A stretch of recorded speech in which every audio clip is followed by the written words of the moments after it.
Buyakasha, what going on, Basi? 810-8, putting you back in control of the quality of your drinking water. No more worrying, just more raw at the turn of a tap in your kitchen.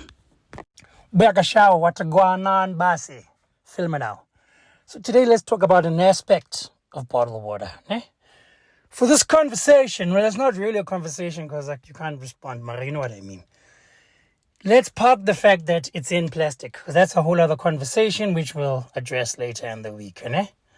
Let's just talk about what the big boys, right? The ones who sell water globally, that are all in when it comes to bottled water, and you, when you go and refill bottled water.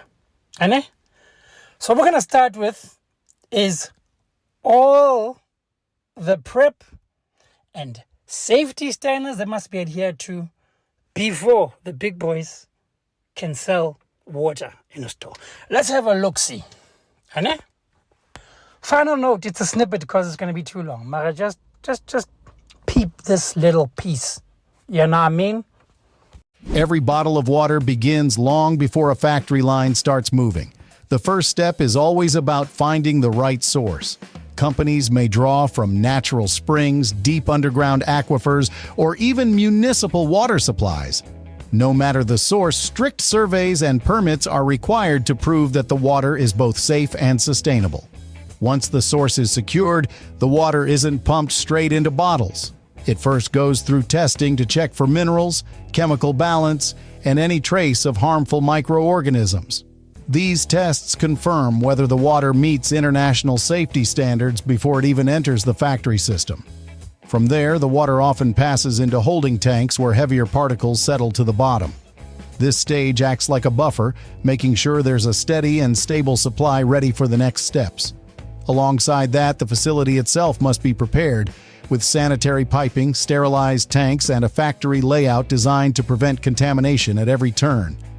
Even before the actual purification begins, the preparation is already a careful science.